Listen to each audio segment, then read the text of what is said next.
let's be honest, all of us dream about supercars. A perfect mix of science, design, and speed for the person who owns it to have an ultimate driving experience. But is this car an ultimate driving experience? And why is this car always missed out?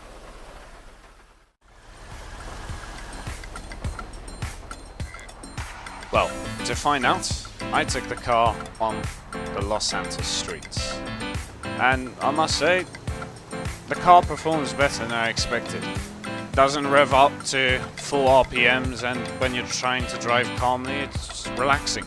It's not trying to bite your face off or make you slide into a lamppost. It actually is calm. You can drive it nicely, no issues here and there, and the interior is very minimalistic, so it has a very driver-esque focus. Now, the only issues I did find is the roads in Los Santos are pretty bumpy, and because this thing has probably a sport suspension, it's going to be really hard to adapt to those bumps. So if you're someone that wants a smoother ride, probably this class isn't anything for you, anything at all. And it's not necessarily tight, you know, you don't go into a gap thinking, oh no, will I pass it? It's pretty maneuverable, so you can go through traffic and quickly go through without any issues. So you don't have to worry about that.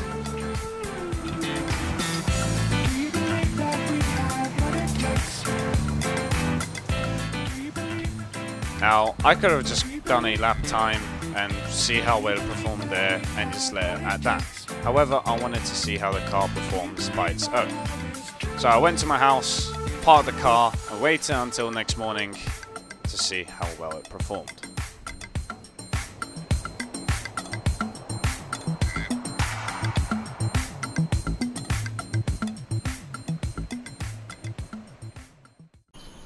Well, next morning came, and well, was it worth the wait? Definitely.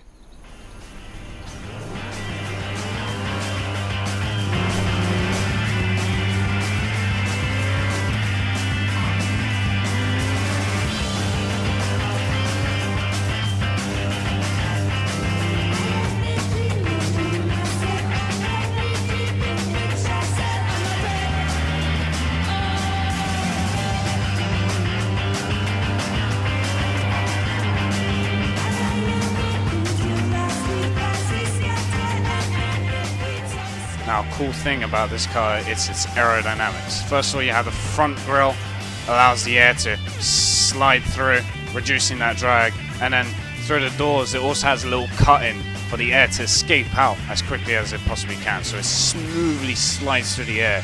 It also has a diffuser, make sure it's planted on the ground with the downforce. And to add on to that downforce, it also has a dynamic spoiler.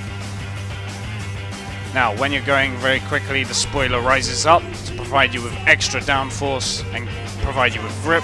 And when you're needing to slow down, the angle of the spoiler increases, so you can brake pretty quickly, and it acts as an air brake. Now, you always hear about supercars needing to have the best grip and the best traction, but as much as this car has it, it also allows a bit of slip. It kicks out on some of the turns, allowing you to have a bit of fun in the corners and power slide a bit, which is something that you expect with these type of cars, you know.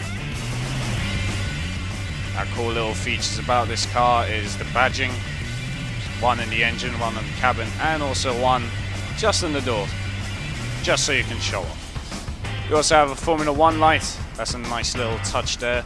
But otherwise than that, that's really it for all of the car. There's not much to it. Well, we've reached the end of the road, and the question still stands. Can you enjoy the T20? Well, in my opinion, comparing it to supercars, yes. The car has enough slip that allows you to enjoy some of the corners, but at the same time has enough traction to stay competitive and give you a good supercar feel.